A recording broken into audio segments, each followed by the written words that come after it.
Welcome to Mind and Brains. This is Anamika Singh. कैसे हैं आप सभी? मैं आशा करती हूँ कि आप सभी बहुत अच्छे होंगे और भाई हाजिर हो चुके होंगे, उपस्थित हो चुके होंगे मेरे इस प्यारे से सेशन में, जहां आज मैं आपको हमने जो बायोलॉजी का पहला चैप्टर स्टार्ट किया है, जीवन की मौलिक इकाई, इसी का एक बहुत ही इंपॉर्टेंट पार्ट पढ़ाने जा रही हूँ, जिसमें हम देखेंगे कोशिका किससे बनी होती है और इसी के साथ हम इसमें देखेंगे कोशिका का संरचनात्मक संगठन क्या है। सो आज का सेशन काफी ज्यादा इंटरेस्टिंग होने वाला है, क्योंकि इतने टाइम से जो कोशिका नाम आया जा रहा है और इससे पहले भी आपने जनरली सुना होगा कि कोशिका जैसा कुछ होता है जिसका हमारे बॉडी में एक बहुत ही इंपॉर्टेंट रोल होता है।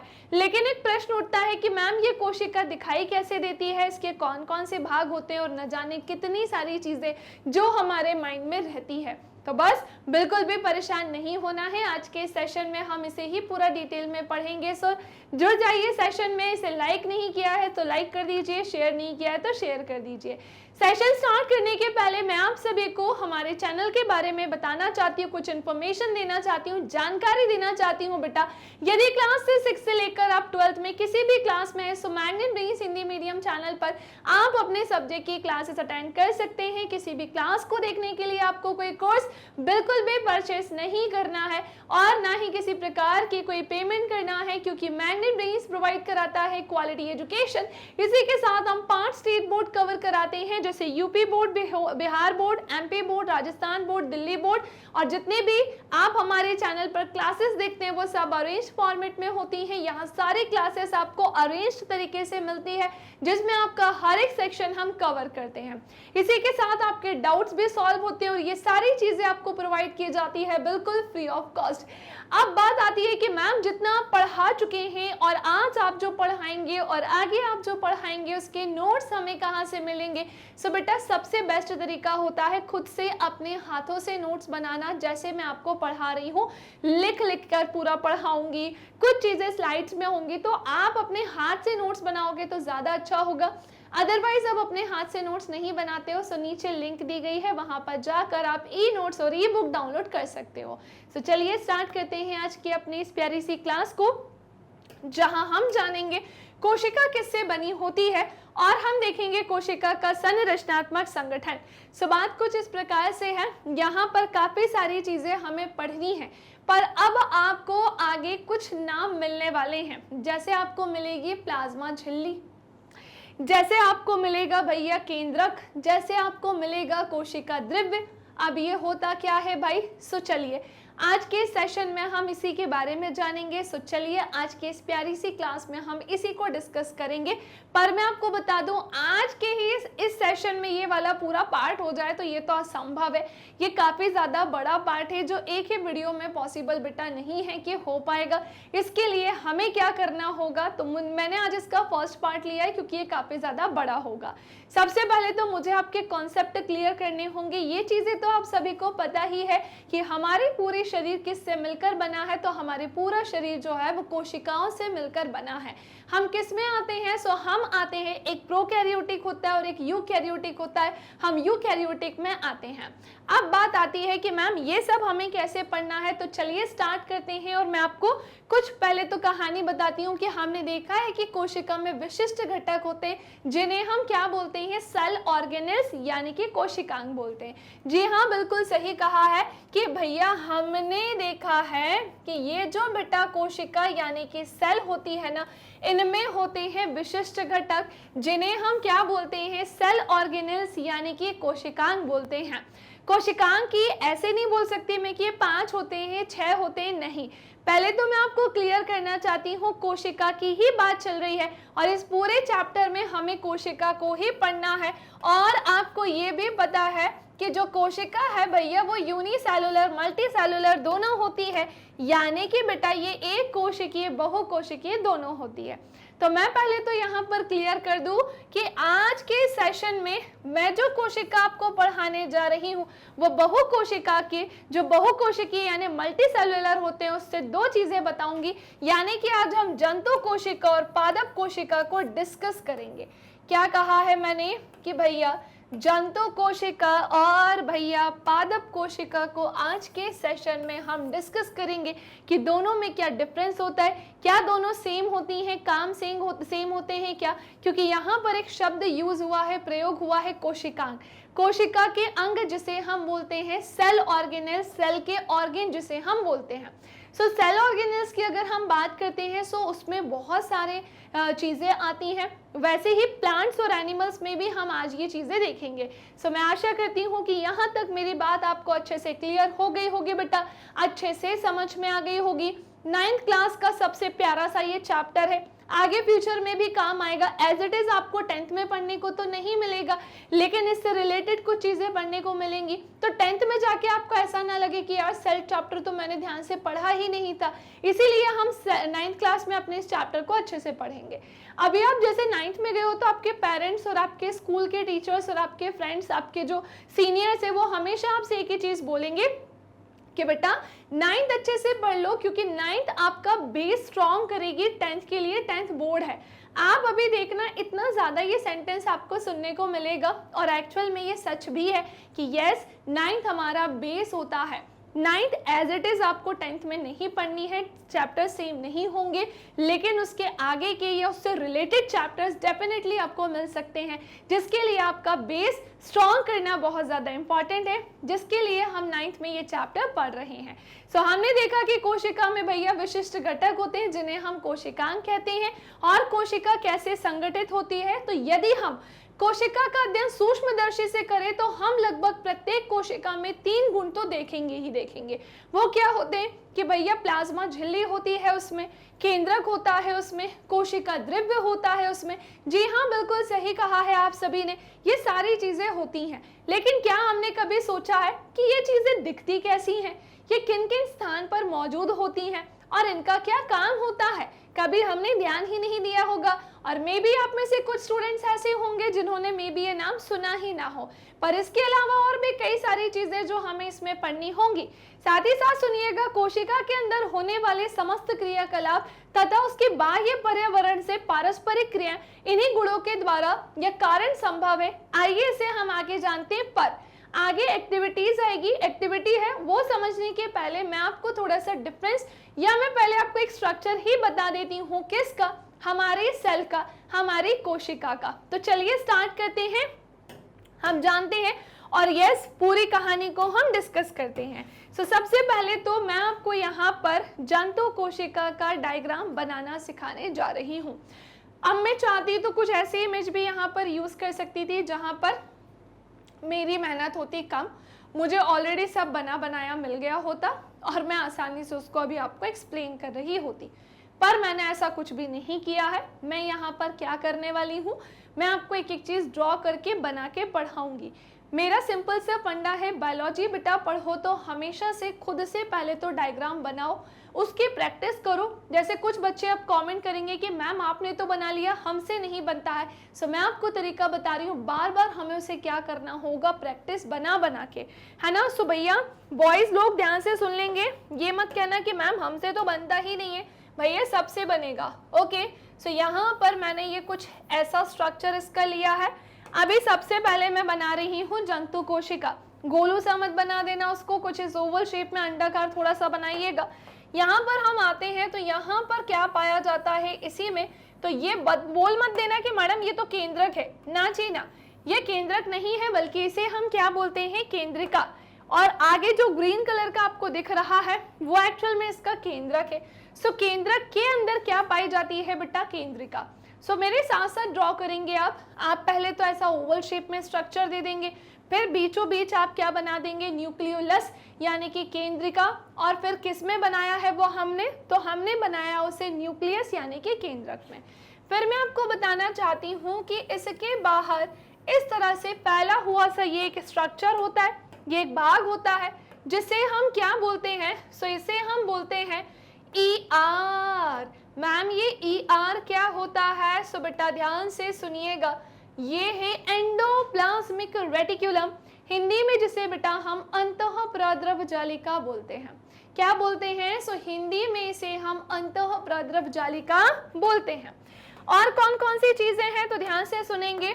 यहाँ पर हमने देखा क्या दिख रहे हैं हमें? राइबोसोम्स दिख रहे हैं। वेरी गुड, क्या बात है। और क्या क्या मिलेंगे हमको? तो मैं आपको बताना चाहती हूँ ऐसे ही इनमें क्या मिलेंगे थोड़ा सा और। अच्छा, ये जो छोटे छोटे डॉट्स आपको दिख रहे हैं उसे हम राइबोसोम बोलते हैं। हमने देखा ईआर है, ईआर के आधे हिस्से पे हमें छोटे छोटे से डॉट्स दिख रहे हैं, तो मैं आपको बता दूं कि वो राइबोसोम है। और इसी के साथ राइबोसोम केवल यहीं पर नहीं, पूरी सेल में बिखरे हुए से, फैले हुए से होते हैं। एक चीज और मैं यहाँ आपको बताना चाहती हूँ, इस ईआर की अगर मैं बात करूं, ठीक है, इस ईआर की अगर मैं बात करूं तो हिंदी में इसे हम बेटा अंतः प्रद्रव जालिका कहते हैं। क्या कहते हैं? अंतः प्रद्रव जालिका। समझे कि नहीं समझे कि हिंदी में इसे हम अंतः प्रद्रव जालिका कहते हैं। आप ध्यान से सुनिएगा कि बेटा ये जो अंतः प्रद्रव जालिका है ये कितने प्रकार की होती है? सो ये होती है भैया दो प्रकार की। एक होती है चिकनी अंतः प्रद्रव जालिका और एक होती है खुरदुरी अंतः प्रद्रव जालिका। समझे कि नहीं समझे? एक तो हो गई क्या? चिकनी अंतः प्रद्रव जालिका, और एक क्या हो जाएगी? खुरदुरी अंतः प्रद्रव जालिका। अब हमने देखा, अच्छा इंग्लिश में ये हमारा स्मूथ एंडोप्लाज्मिक रेटिकुलम होगा और ये हमारा जो है खुरदुरी वाला भाग जो है ये हमारा रफ एंडोप्लाज्मिक रेटिकुलम होता है। ओके, सो हमने जान लिया कि हमारा जो ईआर है वो दो पार्ट में डिवाइड है, लेकिन मैम हम कैसे जानेंगे कौन सा भाग स्मूथ है, कौन सा भाग रफ है, यानी कौन सा भाग चिकना है और कौन सा भाग खुरदुरा है? सो मैम आपको बताएंगे बेटा, एक्चुअली में होता ये है कि चिकनी अंतः प्रद्रव जालिका के भाग करें। सो आप ध्यान से देखना कि हमारा ईआर आपको खुद यहाँ दो भाग में बटा दिख रहा होगा, जहां आप देख पाएंगे कि एक जगह वो छोटे छोटे डॉट्स नहीं है और एक जगह वो छोटे छोटे डॉट्स हैं, यानी आधे हिस्से में आधे में नहीं है। तो हमने जाना कि भैया जिन हिस्सों पे, जिन सेक्शंस पे अगर क्या ना हो राइबोसोम, यहाँ मैं क्या बोलूंगी बेटा? राइबोसोम में यहाँ पर भी लिख रही हूँ और बेटा राइबोसोम मैं यहाँ पर भी लिख रही हूँ। अब मैं आपको बताना चाहती हूँ कि जिन छोटे हिस्सों में, जिन हिस्सों में वो राइबोसोम क्या होंगे? एब्सेंट, वो होगी चिकनी अंतः प्रद्रव जालिका, और जिन हिस्सों में ये जो है राइबोसोम प्रेजेंट होंगे वो सेक्शन हमारा क्या कहलाएगा? खुरदुरी अंतः प्रद्रव जालिका। बात समझ में आ गई? इसे मैं आपको दूसरे तरीके से समझाऊं, चलो सुनो, मेरे सारे चंगू मंगू ध्यान से सुनेंगे। मान लेते हैं कि भैया ये एक मैंने रास्ता देखा है ना, यहाँ पर मैंने क्या देखा? एक रास्ता देखा। अब मैंने देखा कि भैया ये जो रास्ता है ये तो बिल्कुल बढ़िया है, इसमें तो कोई प्रॉब्लम ही नहीं है, दोनों रास्ते में अभी कोई प्रॉब्लम नहीं है। मतलब मैं ऐसे बोल सकती हूँ कि ये दोनों रास्ते कैसे हैं बेटा? स्मूथ। मैं क्या बोल सकती हूँ कि ये दोनों ही रास्ते कैसे हैं? चिकने वाले। लेकिन अगर मैं आपसे ये बोलूँ कि भैया एक रास्ता ऐसा है जहाँ क्या है भाई? थोड़ी सी रुकावटें हैं, ये पत्थर गिरे हैं बहुत सारे, तो आप क्या बोलोगे कि अरे यार एक रास्ता तो स्मूथ है यानी कि चिकना है, लेकिन एक रास्ता कैसा है? खुरदुरा यानी कि रफ। यही बोलोगे ना, कुछ और तो नहीं बोलोगे। सो ये जो आप बोल रहे हो कि खुरदुरा या रफ है, वो एक्चुअली में कोई पत्थर नहीं गिराए हैं मैंने, वो राइबोसोम आपको समझाया है। सो मैं अपनी इजी लैंग्वेज में आपको समझाने की कोशिश कर रही हूँ कि अंतः प्रद्रव जालिका दो प्रकार की होती है, एक होती है चिकनी और एक होती है खुरदुरी। खुरदुरी हम क्यों बोल रहे हैं? वो खुरदुरी इसलिए क्योंकि उसमें कुछ ना कुछ प्रेजेंट है और उसमें क्या है? राइबोसोम। एक हाथ का एग्जाम्पल भी मैं लेकर बताती हूँ। ये हाथ कैसा है? अभी बिल्कुल स्मूथ, इस पे कोई पिंपल्स या ऐसा कुछ नहीं है। जब मान लो इस पे बहुत सारे पिंपल्स या पत्थर रखे होंगे, मान लो कि मुझे यहाँ से ऐसे चलना होगा, तो वो रास्ता कैसा होगा? रफ, खुरदुरा हो जाएगा। तो यस, हमने जाना कि ये दो प्रकार के होंगे, रफ और स्मूथ। क्या कैसे पहचानेंगे तो वो भी हमने देख लिया। चलो मैं फटाफट से इनकी नेमिंग कर देती हूँ ताकि किसी तरीके की कोई प्रॉब्लम ना हो। तो इसका नाम क्या है? तो हमने देखा भैया ये हो जाएगा हमारा न्यूक्लियोलस यानी केंद्रिका। किसमें पाई जाती है? केंद्रक में। इसी के साथ ये वाला सेक्शन हमारा क्या कहलाता है? Rough ER. ये वाला सेक्शन हमारा क्या कहलाता है? Smooth ER. इस पे जो छोटे छोटे से ये डॉट्स हैं इन्हें हम क्या बोलते हैं? राइबोसोम। सो चलिए फटाफट से इसकी मैं नेमिंग कर देती हूँ, फटाफट से नाम दे देती हूँ। ये वाला सेक्शन हमारा है भैया न्यूक्लियोलस, यानी कि बेटा केंद्रिका। इंग्लिश में भी नाम ध्यान रखो, क्योंकि कई बार हिंदी वालों इंग्लिश के ही नाम शुद्ध हिंदी में लिखे हुए, इंग्लिश के ही नाम हिंदी में लिखे हुए मिल जाते हैं, ठीक है। और ये केंद्रिका किस में पाई जाती है? सो हमने देखा कि इस केंद्रक में ही क्या पाई जाती है? केंद्रिका पाई जाती है। इसी के साथ मैं आपको बताना चाहती हूँ कि ये वाला सेक्शन हमारा क्या हो जाएगा भैया, ये खुरदुरी अंतः प्रद्रव जालिका होगी बेटा। क्या होगी? खुरदुरी अंतः प्रद्रव जालिका होगी। क्लियर? खुरदुरी अंतः प्रद्रव जालिका ये होगी। ओके, ये वाला सेक्शन हमारा क्या होगा? सो इसे मैं नाम दे देती हूँ भैया राइबोसोम। क्या नाम दे देती हूँ? सो ये हो जाएगा हमारा राइबोसोम। और क्या क्या है? तो चलो ये नेमिंग तो होती है यहाँ पर डन। तो मैम क्या इतनी ही चीजें होती हैं? ना जी ना, ये राइबोसोम पूरे सेल में बिखरे होते हैं और इसी के साथ आपको क्या मिलेगा? ये बड़े से थोड़े आकार में मिलेगा, जिसे हम लाइसोसोम बोलते हैं बेटा। क्या बोलते हैं? सो ये कहलाता है हमारा लाइसोसोम। और ऐसे ही आपको क्या मिलने वाला है? सो ऐसे ही आपको मिलेगा भैया माइटोकॉन्ड्रिया। ये क्या है हमारा? सो ये है माइटोकॉन्ड्रिया, हिंदी में बेटा जिसे हम सूत्र कणिका कहते हैं। माइटोकॉन्ड्रिया को हम हिंदी में क्या बोलते हैं? सूत्र कणिका बोलते हैं। तो ये हो गई इसकी कहानी। और हमने क्या जाना? सो ये हमारा क्या होगा? गोल्जी कॉय यानी कि गोल्जी बॉडी। गोल्जी कॉय यानी कि गोल्जी बॉडी, ठीक है। चलो आप फटाफट से मैं काम करती हूँ कि मैं इनको भी नाम दे देती हूँ। ये हमारा गोल्जी कॉय हो जाएगा, ये हमारा क्या होगा? लाइसोसोम। और इसे मैं येलो कलर से ही नाम देना चाहती हूँ, तो ये lysosome, Golgi coy, mitochondria.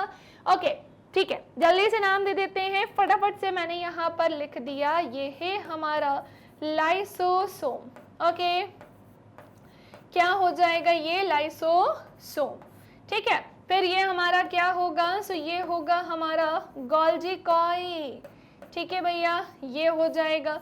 Next आते हैं, फिर हमारा क्या होगा? सूत्र कणिका।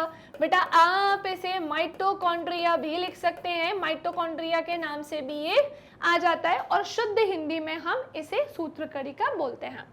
आप पता है बाहर ये आपको क्या दिखाई दे रही है? सो ये है हमारी कोशिका झिल्ली, अंदर एक तरल चिपचिपा पदार्थ भी होता है। अच्छा एक चीज और, ये वाला सेक्शन जहाँ पे वो छोटे छोटे डॉट्स नहीं है उसे मैं क्या नाम दे दूंगी बेटा? चिकनी अंतः प्रद्रव जालिका। क्या नाम दे दूंगी? सो इसे मैं नाम क्या दूंगी? चिकनी, चिकनी अंतः प्रद्रव जालिका, अंतः प्रद्रव जालिका, इसे मैं ये नाम दूंगी। क्लियर? चिकनी अंतः प्रद्रव जालिका। नेक्स्ट आते हैं ये वाला सेक्शन।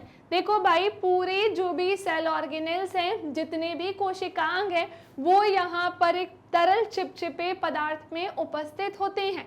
उस तरल चिपचिपे पदार्थ को हम क्या कहते हैं? सो पानी जैसा स्ट्रक्चर, पानी नहीं है उसमें, जेली लाइक सब्सटेंस होता है, जेली नुमा पदार्थ होता है, जिसे हम क्या बोलते हैं? सो ये हमारा होगा कोशिका द्रव्य।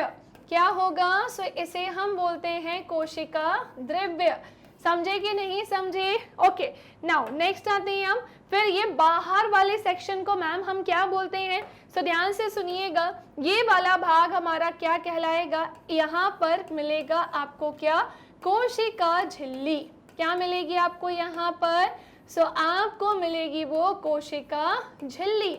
समझे? सो मैंने क्या किया है? कुछ ऐसा खास या कुछ ऐसा बहुत बड़ा नहीं किया है।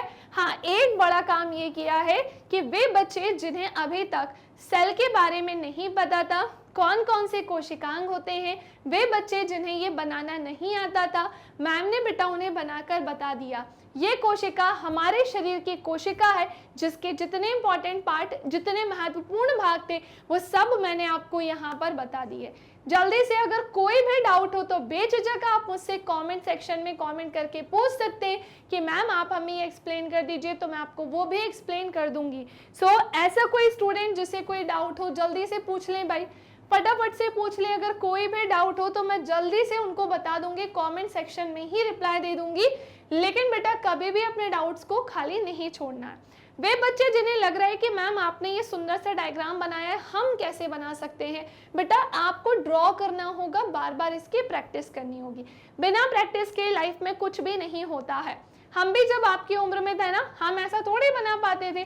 जब हम धीरे धीरे बड़े हुए, हमने भी अपनी स्टडीज पे मेहनत की, पढ़ाई की, बहुत सारी पढ़ाई की, तब जाकर हमसे भी ये चीज़ें बनी। तो आपसे भी कब बनेंगी, जब आप क्या करोगे, प्रॉपर प्रैक्टिस करोगे, जिसमें आपको बहुत कंटाल आता है, आलस आता है, लेकिन हमें आलस अभी नहीं करना है। यही उम्र है पढ़ाई करने की, खूब अच्छे से पढ़ाई करेंगे और खूब अच्छे नंबर लेकर आएंगे। समझ रहे हो ना? देखो भाई, तो एक चीज तो यहाँ पर हमारे डन हो चुकी है, और वो क्या है, हमारा स्ट्रक्चर एनिमल सेल का बेटा, यानी कि यहाँ हमने क्या बनाना सीख लिया है। सो हमने यहाँ पर सीखा है जंतु कोशिका का स्ट्रक्चर, जंतु कोशिका का डायग्राम, और ये हम बहुत अच्छे से बनाना सीख चुके हैं।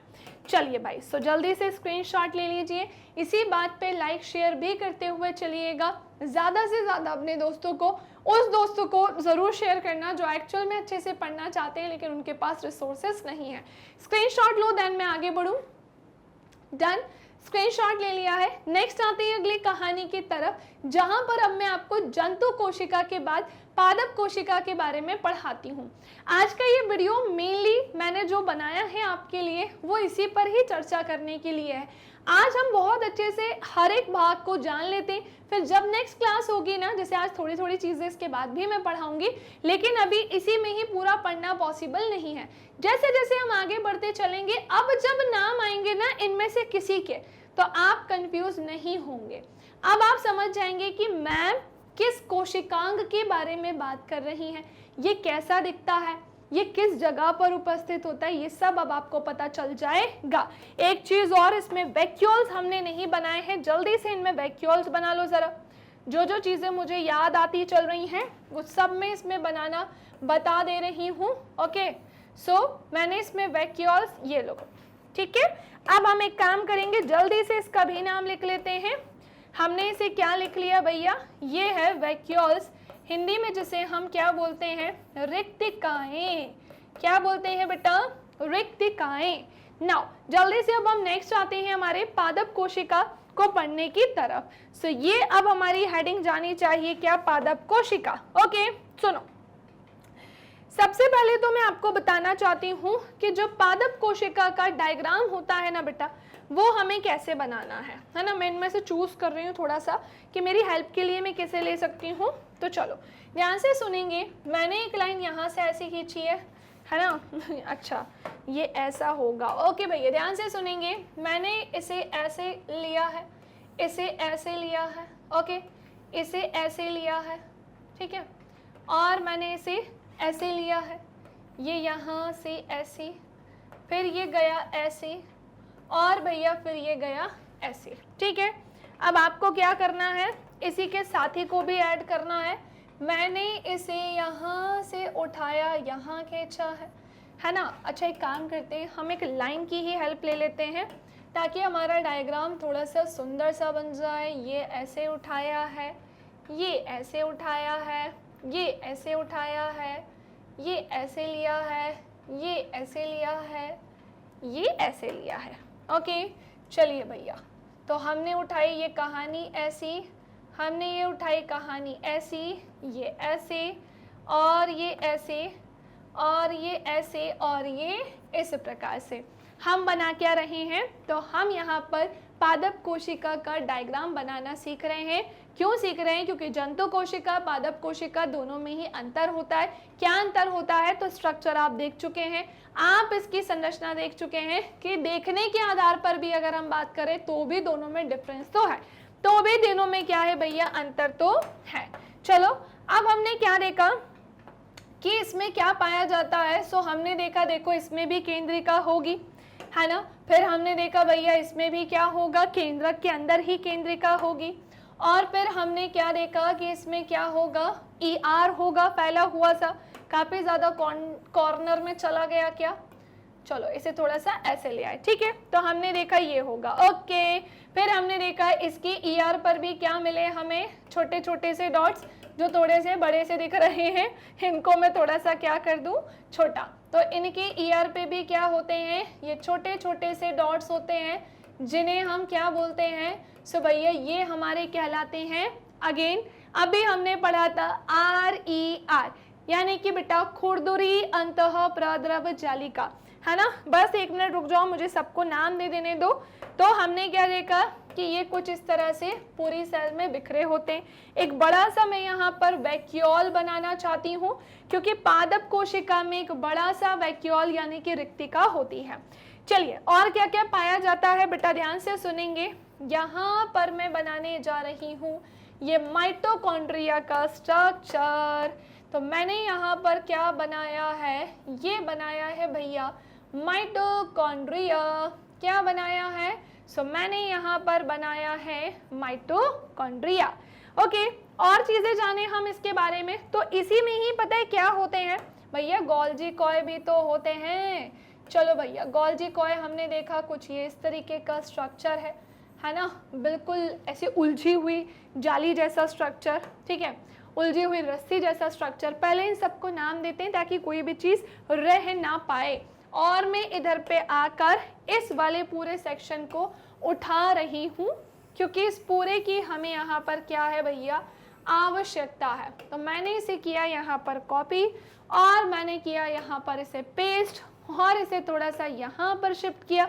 बेटा सेम जो हमने जंतु कोशिका में ER वाला कॉन्सेप्ट पढ़ा था ना, अंतः प्रद्रव जालिका वाला कॉन्सेप्ट पढ़ा था ना, वही सेम यहाँ पर भी आपको मिलेगा कि भैया चाहे जंतु कोशिका हो चाहे पादप कोशिका हो, दोनों में ही क्या होते हैं, अंतः प्रद्रव जालिका, चिकनी खुरदुरी दोनों होती है, जैसा कि आप यहाँ देख पा रहे होंगे।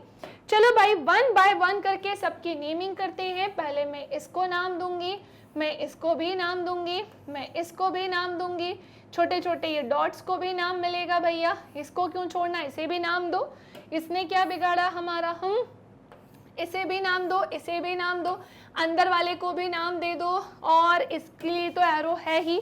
और हम क्या करने वाले हैं, तो हमने देखा ये सारों को हमें नाम देना है, सारे के सारों को हमें क्या देना है, नाम। चलिए ध्यान से सुनिएगा बेटा, सबसे पहले मैं सबसे अंदर वाले भाग को नाम दे रही हूँ, और इसका नाम क्या होगा, केंद्रिका। इंग्लिश में जिसे हम क्या बोलते हैं बेटा, न्यूक्लियोलस बोलते हैं। क्या बोलते हैं, सो इंग्लिश में जिसे हम न्यूक्लियोलस बोलते हैं। इसी के साथ हम आते हैं कि ये न्यूक्लियोलस किस में पाया जाता है, सो भैया ये पाया जाता है केंद्रक यानी कि न्यूक्लियस में।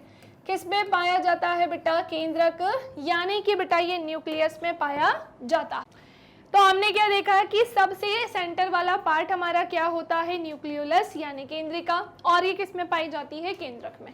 चलो और भी सेक्शंस और भी भागों को हम नाम देते हैं, जैसे ये वाला भाग आपको पता ही है कि इसे हम क्या बोलेंगे, सो ये होगी हमारी खुरदुरी अंतः प्रद्रव जालिका।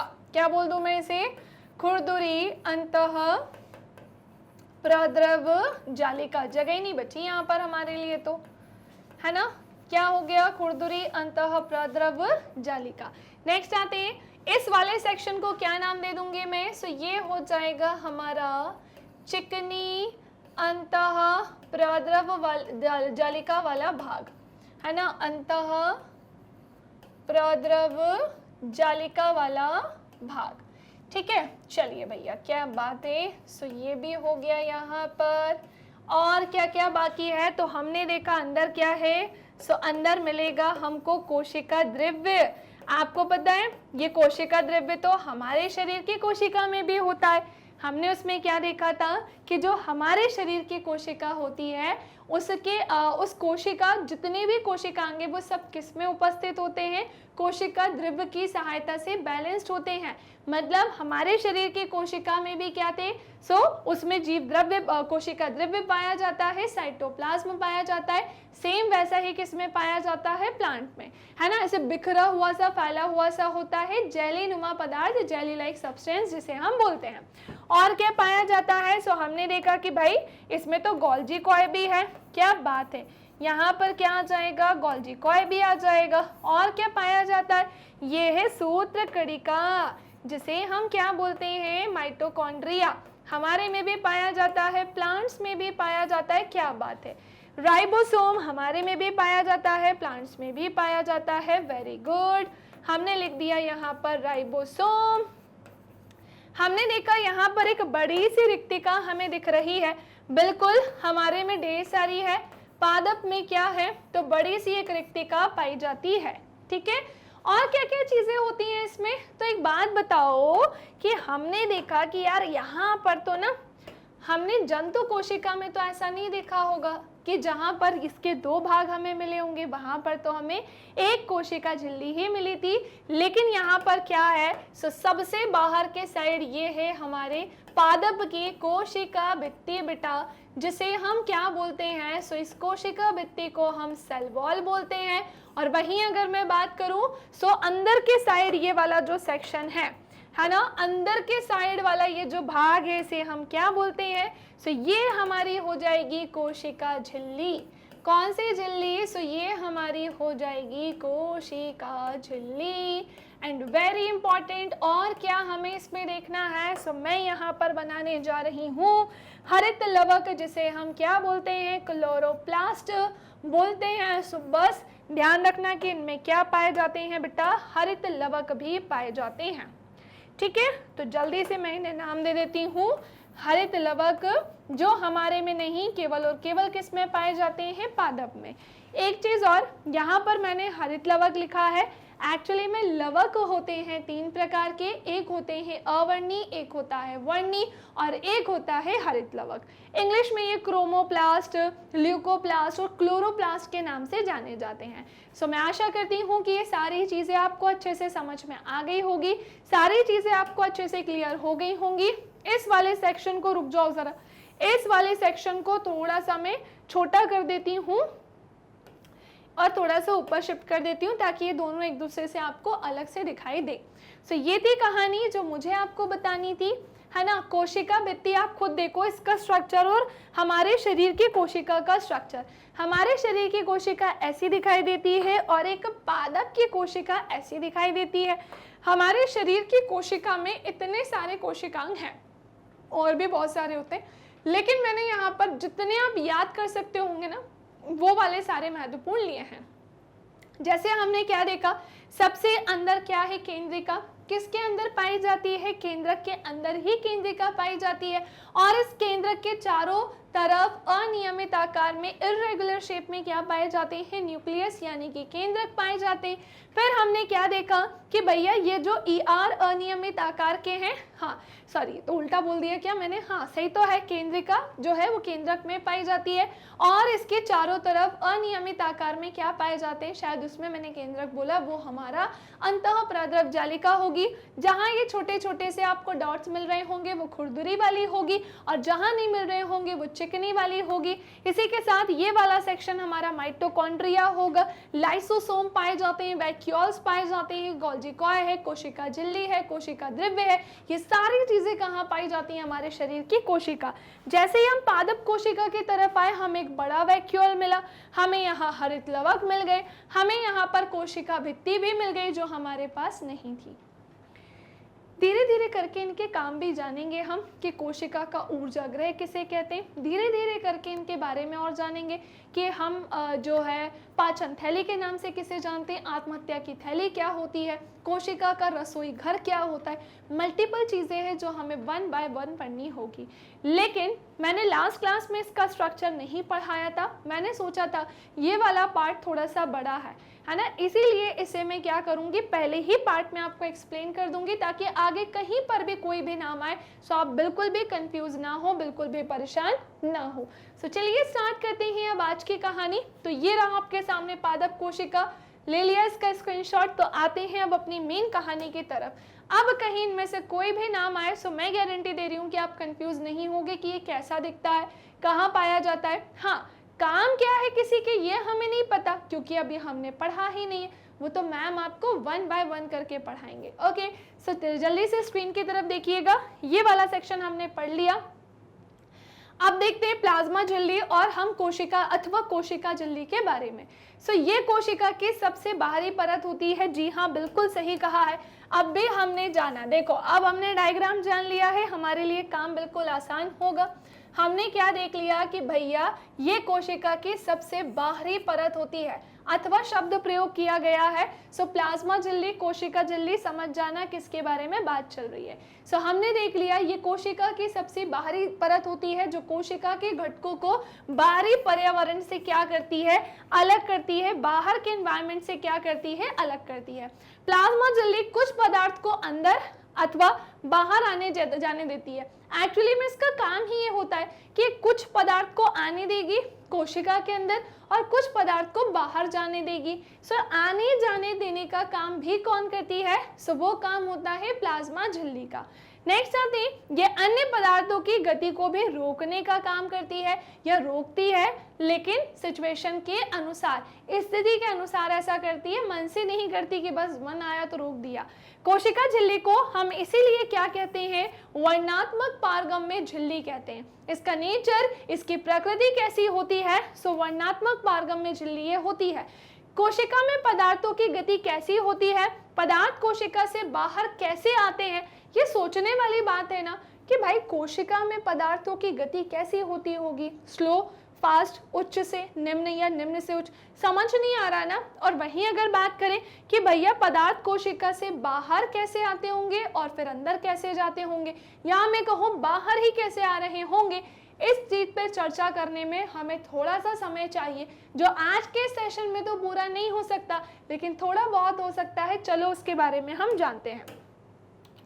सो बात कुछ इस प्रकार से है कि कुछ पदार्थ, फॉर एग्जाम्पल कार्बन डाइऑक्साइड, इसका नाम तो आपने सुना ही होगा। फॉर एग्जाम्पल ऑक्सीजन, इसका भी नाम आपने सुना ही होगा। हमारे जिंदा रहने के लिए हमें क्या चाहिए होता है? ऑक्सीजन चाहिए होता है। कार्बन डाइऑक्साइड हमारे शरीर में क्या कर रहा है? क्या ये शरीर की बात चल रही है? चलो हम जानते हैं। सो कुछ पदार्थ, for example carbon dioxide CO2 अथवा ऑक्सीजन, कोशिका झिल्ली के आर पार विसरण यानी डिफ्यूजन प्रोसेस के द्वारा आ जा सकते हैं। अब मैम ये वर्ड कहाँ से आ गया? चलो इसको हम तोड़फोड़ करके इसके बारे में हम जानते हैं।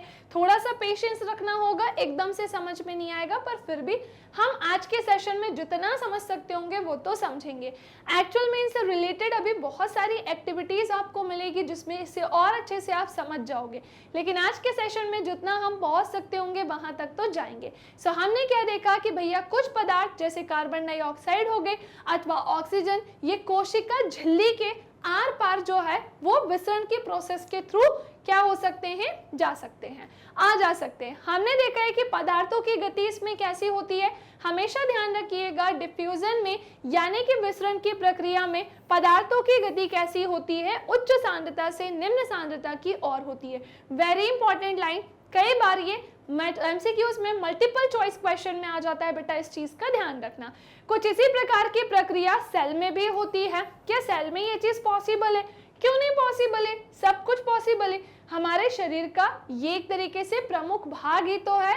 अगर सेल नहीं तो हम भी नहीं। ये इतना बड़ा शरीर कैसे बना? कोशिकाओं की हेल्प से। तो इसी प्रकार की प्रक्रिया जो है वो सेल कोशिका में भी होती है। फॉर एग्जाम्पल, उदाहरण के लिए जब कुछ पदार्थ, फॉर एग्जाम्पल कार्बन डाइऑक्साइड जैसे CO2 जो एक कोशिकीय अपशिष्ट है, बिल्कुल सही कहा है, और जिसका निष्कासन कैसा होता है? आवश्यक। कभी आपने सुना? कभी भी अभी तक वैसे मुझे नहीं लगता कि आप उस लेवल पे गए होंगे या आपने ऐसा कुछ पढ़ा होगा, पर अगर किसी ने अच्छे से पढ़ाई करी होगी 8th क्लास तक भी तो शायद उनको पता होगा कि भैया कार्बन डाइऑक्साइड हमारे लिए नहीं चाहिए, हमें नहीं चाहिए जिंदा रहने के लिए, हमें ऑक्सीजन चाहिए। सो कार्बन डाइऑक्साइड हमारे लिए अपशिष्ट के रूप में ही काम करता है। सो हमने देखा कि कुछ पदार्थ जैसे क्या हो गए?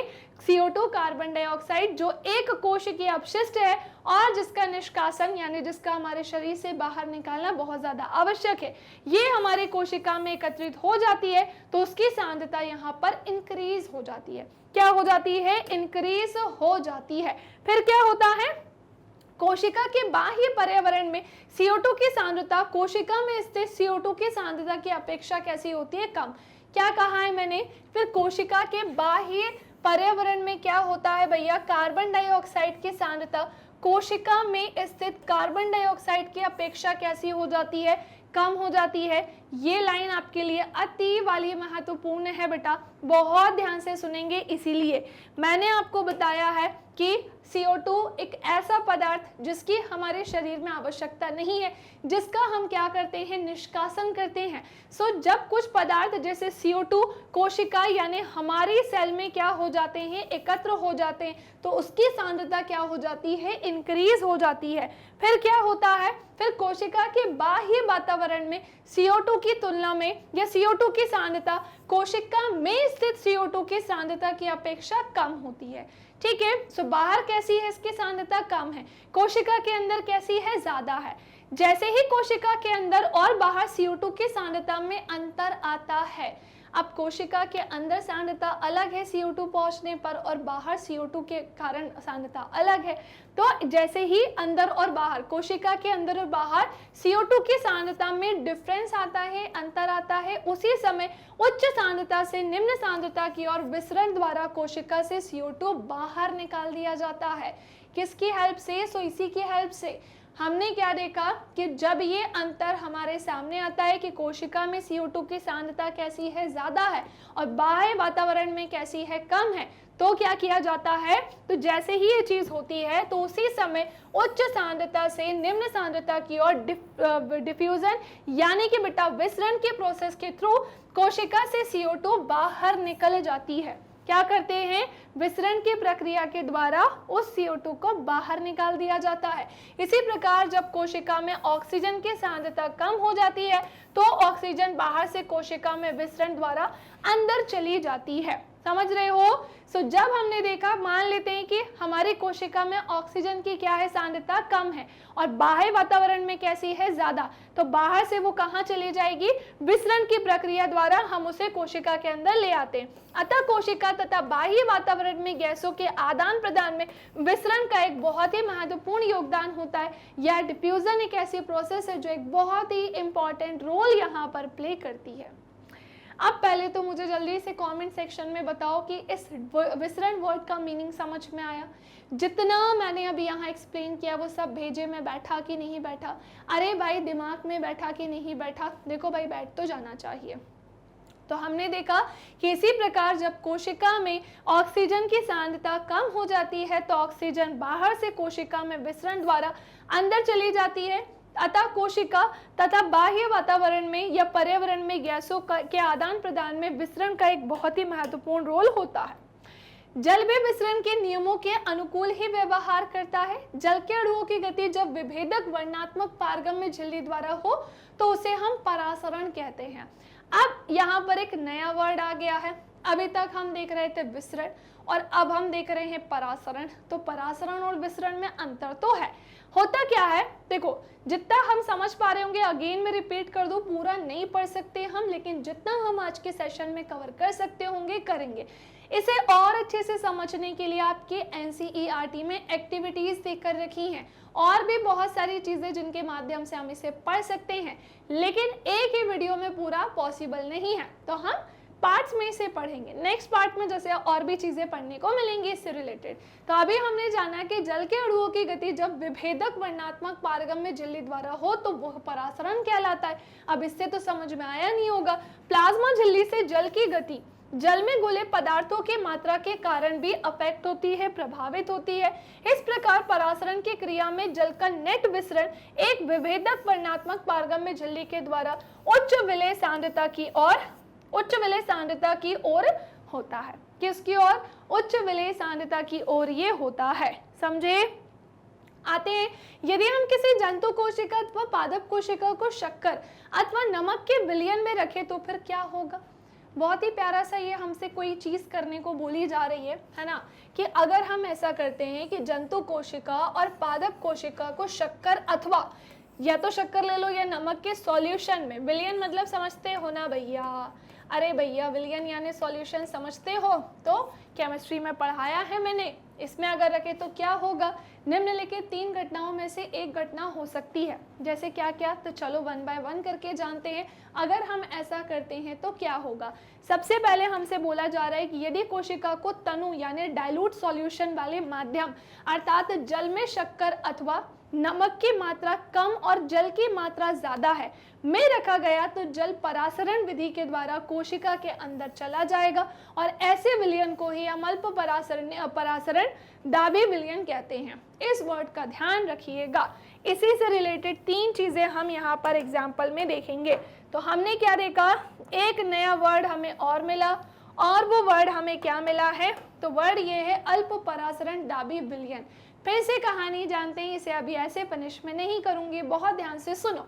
हमने देखा यदि कोशिका को हम तनु विलयन वाले डाइल्यूट सॉल्यूशन वाले माध्यम अर्थात अगर हम लेके चले किसमें, जल में शक्कर अथवा नमक की मात्रा, जल में शक्कर अथवा या तो हम किसकी ले लेते हैं, नमक की मात्रा भैया कम है और जल की मात्रा कैसी है, ज्यादा है, पानी ज्यादा है और उसमें शक्कर और नमक की या फिर नमक की मात्रा कैसी है, कम है और पानी कैसा है, ज्यादा है, इसमें रखा गया है, तो उसमें जो जल होता है ना भैया वो परासरण विधि के द्वारा सेल के अंदर चला जाता है। किसके अंदर, सेल यानी कि कोशिका के अंदर चला जाता है और इस विलयन को फिर हम क्या बोलेंगे, सो बेटा इस विलयन या इस सॉल्यूशन को हम अल्प परासरण दाबी विलयन बोलेंगे। तो या तो हमसे विसरण से प्रश्न पूछा जाएगा या तो परासरण से, या तो हो सकता है हमसे पूछ ले कि अल्प परासरणी या परासरण दाबी विलयन क्या है। ओके डन, समझ गए।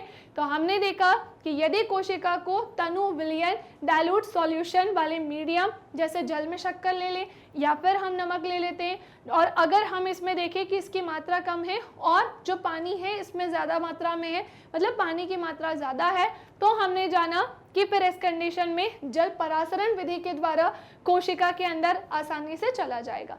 फर्स्ट कहानी डन। सेकेंड आते हैं, नेक्स्ट आते हैं मतलब इसी के आगे कि जल के अणु कोशिका झिल्ली के दोनों ओर आवागमन करने के लिए पूरी तरह से स्वतंत्र हैं। अब जो जल के अणु होंगे वो कोशिका झिल्ली के दोनों ओर आने और जाने, आवागमन मतलब आने जाने करने के लिए पूरी तरह से स्वतंत्र है, लेकिन कोशिका के अंदर जाने वाले जल की मात्रा कोशिका से बाहर आने वाले जल की मात्रा से कैसी होगी, डेफिनेटली अधिक होगी, क्योंकि हमने जान लिया अल्प परासरण दाबी विलयन में क्या होता है ना। तो ऑब्वियस सी बात है कि जल जो है वो धीरे धीरे करके कोशिका के अंदर चला जाएगा, तभी तो हम देख रहे हैं कि कोशिका के अंदर जाने वाले जल की मात्रा जो है वो कोशिका से बाहर आने वाले जल की मात्रा से कैसी होगी, ज्यादा होगी। इस प्रकार शुद्ध परिणाम यह होगा कि जल कोशिका के अंदर गया और इससे कोशिका जो है भैया वो फूलने लग जाएगी। कोशिका क्या करने लग जाएगी, फूलने लग जाएगी। तो ये थी कहानी जो बस मुझे आपको बतानी थी और मैं आशा करती हूँ कि वो समझ में आ गई होगी। नेक्स्ट आते हैं दूसरी, यदि कोशिका को ऐसे माध्यम विलयन में रखा जाए जिसमें बाह्य जल की सांद्रता कोशिका में स्थित जल की सांद्रता के बराबर हो। अभी हमने देखा था कोशिका के अंदर की सांद्रता जल की कैसी थी, ज्यादा, बाहर की कम थी। अब कह रहे हैं भैया कोशिका जिसमें क्या हो, बाह्य जल की सांद्रता और कोशिका में स्थित जल की सांद्रता दोनों ही कैसी हो, इक्वल हो, यानी कि चंगू मंगू बराबर हो। ठीक है, तो कोशिका झिल्ली से जल में कोई शुद्ध गति नहीं होगी। क्या बोल रहे हैं कि भैया फिर कोशिका झिल्ली से जल में कोई शुद्ध गति नहीं होगी और ऐसे सॉल्यूशन को हम समपरासारी विलयन कहते हैं। क्या बोलते हैं, समपरासारी विलयन बोलते हैं। एंड नेक्स्ट आते हैं इसी में कि जल कोशिका झिल्ली के दोनों ओर आता जाता है, लेकिन जल की जो मात्रा अंदर गई उतनी ही मात्रा बाहर आ जाती है। इस प्रकार व्यापक रूप से जल की कोई गति हुई नहीं, इसीलिए कोशिका के माप में भी कोई परिवर्तन यहाँ पर नहीं आएगा, कोई चेंज यहाँ पर नहीं आएगा। ओके चलिए भाई, वेरी गुड। एंड लास्ट आते हैं इसी का, यदि कोशिका के बाहर वाला विलयन अंदर के गोल से अधिक है। अभी पहले अंदर वाला की सांद्रता ज़्यादा थी, फिर दोनों को इक्वल किया। अब कह रहे हैं कि भैया जो बाहर वाला विलियन सॉल्यूशन है वो अंदर के घोल के लिए दो घोल से कैसा है, अधिक सांद्र है, तो जल परासरण द्वारा कोशिका से अंदर कोशिका से बाहर आ जाएगा और ऐसे सॉल्यूशन को हम क्या बोलते हैं, अति परासरण दाबी विलयन कहते हैं। ध्यान रखना ये अल्प था, ये वाला अल्प था, न्यून कम वाला, और इस कंडीशन में ये क्या हो रहा है, अति ज्यादा, तो अति परासरण दाबी सॉल्यूशन ये कहलाएगा। सांद्रता कहाँ ज्यादा थी, कहाँ कम थी, कब बराबर हुई, ये बहुत इंपॉर्टेंट बात है बेटा। अतः पुनः जल कोशिका झिल्ली के दोनों ओर आ जा सकता है, लेकिन इस स्थिति में कोशिका से अधिक जल बाहर आएगा और कम जल अंदर जाएगा, इसीलिए कोशिका जो है फिर इसमें सिकुड़ जाती है। कोशिका क्या करती है बेटा, फिर इसमें सिकुड़ जाती है। दैट्स इट, यही बस मुझे आपको आज के सेशन में पढ़ाना था, जो अभी पूरा नहीं हुआ है। आपको केवल यहाँ पर एक कंडीशन, एक कहानी एक्सप्लेन की है जो हमने अभी यहाँ पर देखी है ना। हमने जाना कि भैया विसरण क्या है, हमने जाना परासरण क्या होता है, और हमने जाना कि जो है अल्प परासरण विलयन क्या होता है, दाबी विलयन क्या होता है, फिर हमने जाना सम परासरी विलयन क्या होता है, और हमने जाना अति परासरण दाबी विलयन क्या होता है। सो आज के लिए इतना ही, और मैं आशा करती हूँ कि जितना भी मैंने इस वीडियो में पढ़ाया है वो सब यहाँ पर स्टोर हो गया होगा। ये आपका बहुत ही बेसिक वाला पार्ट था। नेक्स्ट क्लास में आज मैंने जितना भी पढ़ाया इसके हर एक सेक्शन की जरूरत होगी, सो प्लीज इस वीडियो को बहुत अच्छे से देख लीजिएगा। लाइक नहीं किया है तो लाइक कर दीजिएगा, शेयर नहीं किया है तो शेयर कर दीजिएगा, और हमारे प्यारे से चैनल को सब्सक्राइब करना नहीं भूलिएगा। इसी के साथ Facebook, Instagram, Twitter, Telegram, WhatsApp, ये मैग्नेट बेस के कुछ अदर प्लेटफॉर्म से YT पर आप हमारी क्लासेस ले सकते हैं, एप्लीकेशन पर भी आप हमारी क्लासेस ले सकते हैं, वेबसाइट के थ्रू भी आप हमसे जुड़ सकते हैं, और ई नोट्स और ई बुक की लिंक आपको नीचे मिलेगी डिस्क्रिप्शन बॉक्स में। ये है बेटा हमारे टॉप कोर्स है, CBSE board, Delhi board, Bihar board, UP board, MP board, Rajasthan board, वैदिक मैथ्स क्रैश कोर्स और स्पोकन इंग्लिश। सो आज के लिए इतना ही, मिलेंगे हम हमारे नेक्स्ट सेशन में। आगे की कहानी को कंटिन्यू करेंगे और इससे रिलेटेड ढेर सारी एक्टिविटीज है वो भी हम पढ़ेंगे। So thank you class, bye bye, take care.